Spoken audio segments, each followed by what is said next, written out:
नमस्ते दोस्तों। गीता का उपदेश भगवान श्री कृष्ण द्वारा दिया गया है, जिसमें बहुत सारा ज्ञान है। ऐसे ही आज हम गीता के कुछ श्लोक लेकर आए हैं। स्टूडेंट्स, विद्यार्थी तो वीडियो जरूर देखें और अपने जीवन में फॉलो करें। आप वीडियो पर आए हैं तो उम्मीद करता हूँ आप खाली हाथ नहीं जाओगे, कुछ ना कुछ ज्ञान लेकर जाओगे। बस शर्त यह है कि वीडियो को ध्यानपूर्वक देखते रहना, स्किप करके मत जाना। चलिए समय को वेस्ट ना करते हुए बढ़ते हैं वीडियो की ओर। भगवान श्री कृष्ण कहते हैं, त्रिविधम नरकशेदम द्वार नाश मात्मना काम क्रोध स्ता लोभ स्तमात तत्त्रयम् त्यजेत। अर्थात काम, क्रोध और लोभ नरक के तीन द्वार हैं। ये आत्मा का नाश करने वाले हैं। इससे इन तीनों को त्याग देना चाहिए। आत्मा का नाश का अभिप्राय है आत्मा में जो ऊपर उठने की अभिलाषा रहती है वो मर जाती है। जो ऊपर उठने की इच्छा होती है वो बिल्कुल खत्म हो जाती है। अगला श्लोक सुनिए क्या कहते हैं। अनेक चित विभ्रांता मोहजाल समावर्ता परशक्ता काम भोगेशु पतंती नरके सुचो। अर्थात अनेक प्रकार के विचलित चित वाले मोहजाल से ढपे हुए विषय भोगों से अत्यंत आसक्त अपवित्र हो ये नरक में गिरते हैं। भगवान श्री कृष्ण साफ साफ कह रहे हैं ये नरक में गिरते हैं जो विषय भोगों में अत्यंत आसक्त रहते हैं।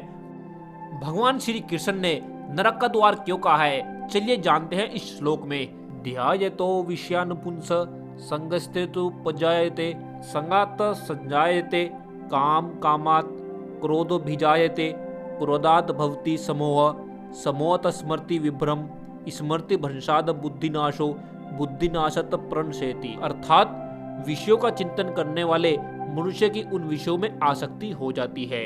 इस आसक्ति से कामनाओं की उत्पत्ति होती है। कामनाओं के नापूर्ण होने से क्रोध उत्पन्न होता है। क्रोध से मूढ़ता बुद्धि भ्रष्टता उत्पन्न होती है।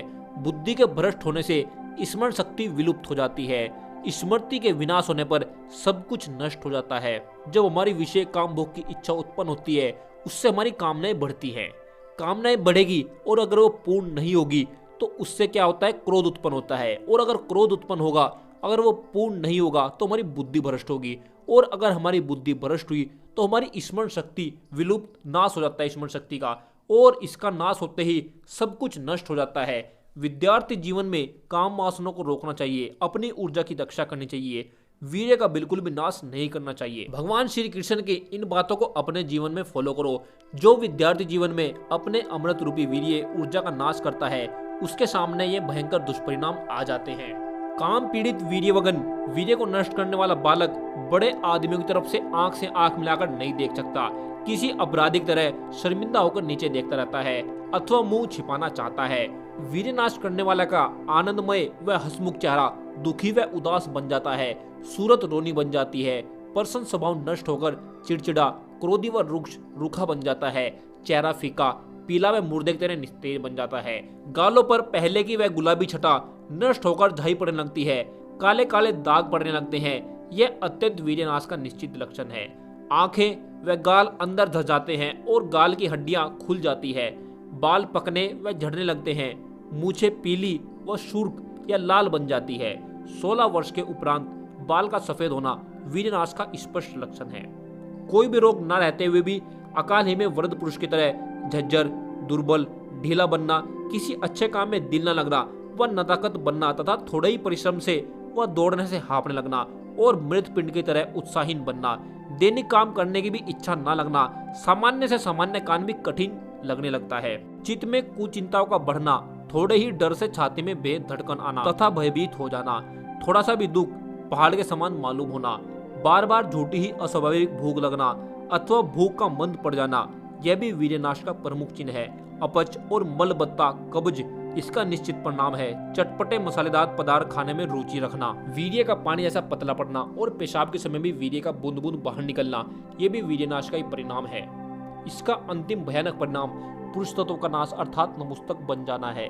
बार बार पेशाब होना तथा गर्मी, परमा, प्रेमादि उग्र रोग होना, हाथ पैर और शरीर के पोर पोर में दर्द मालूम होना, हाथों पैरों में शिथिलता आना व सनसनी उत्पन्न होना तथा उनके मुर्दे की तरह ठंडा पड़ जाना, हाथ पैर में कंपन मालूम होना, हाथ में पकड़ा हुआ कागज कोई वस्तु हिलने लगना, हाथ कांपना, किसी समय ऊपर उठते समय एकाएक दृष्टि के सामने अंधेरा छा जाना तथा मूर्छा आ जाने से नीचे गिर पड़ना, स्मरण शक्ति का ह्रास होना, देखे हुए सुपन की याद न आना, रखी हुई वस्तु का स्मरण न होना और कंठ की हुई कविता या पाठ भी भूल जाना, मानसिक दुर्बलता का बढ़ जाना, चित्त का अत्यंत चंचल, दुर्बल व पापी बनना और कोई भी प्रतिज्ञा पूरी ना कर सकना तथा सब काम अधूरे करके छोड़ देना।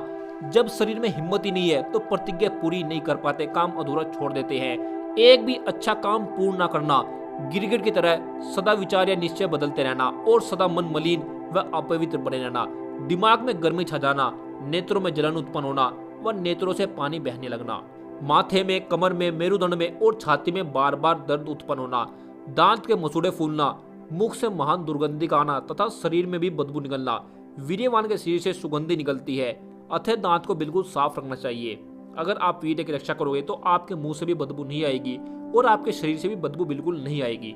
मेरुदंड का झुक जाना, फिर हर समय झुककर ही बैठना, शरीर में कमजोरी रहना, नेत्र के चारों ओर काले काले धब्बे पड़ जाना, किसी बात में कामयाबी ना होना तथा सर्वत्र निंदित या अपमानित बनना, ये वीर्यनाश की पूरी निशानी है। अंत में कभी कभी दुख और पश्चाताप के मारे आत्महत्या करने का विचार करना, ये आजकल नौजवानों में बहुत देखने को मिलता है। उनका शरीर कमजोर और खराब हो गया और वो यही बार बार दोहराते रहते हैं कि मैं अब आत्महत्या करने वाला हूँ। जबकि अगर इसको अपने शरीर से बिल्कुल दूर निकालना है तो आप अगर वीर्य रक्षा करोगे, ब्रह्मचर्य का पालन करोगे तो आपकी सभी समस्याएं दूर हो जाएंगी।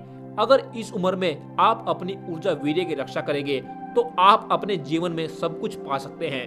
कोई भी चीज फिर आपके लिए असंभव नहीं है। आप सोचो ये वीर्य रक्षा से कैसे संभव है, तो मैं आपको बताता हूँ।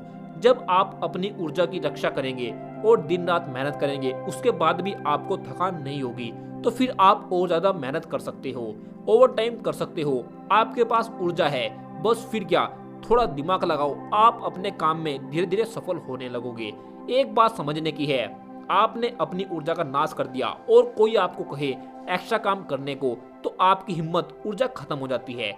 चले चलाए काम में काम करने की भी इच्छा नहीं होती, दिन भर थकान रहती है, डिप्रेशन, मानसिक तनाव, अनेक प्रकार की चिंता रहने लगती है, शरीर भी बिल्कुल खत्म हो जाता है। समय रहते बिल्कुल भी देर ना करो, अपने शरीर का नाश मत करो, अपने आप से अपने पैरों पर कुल्हाड़ी मत मारो।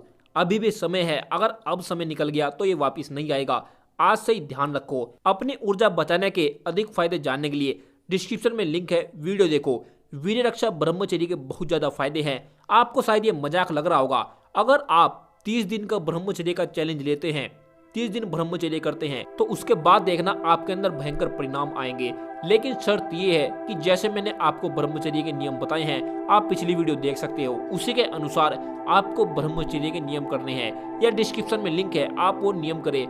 30 दिन करो, 30 दिन बाद देखना आपके अंदर भयंकर बदलाव आएंगे और उसके बाद आप खुद कहोगे कि ब्रह्मचर्य के बहुत ज्यादा फायदे हैं, वीर्य रक्षा के बहुत ज्यादा फायदे हैं। तो आज के वीडियो आपको कैसी लगी? किसी का कोई भी प्रश्न हो तो कमेंट कर पूछ लेना।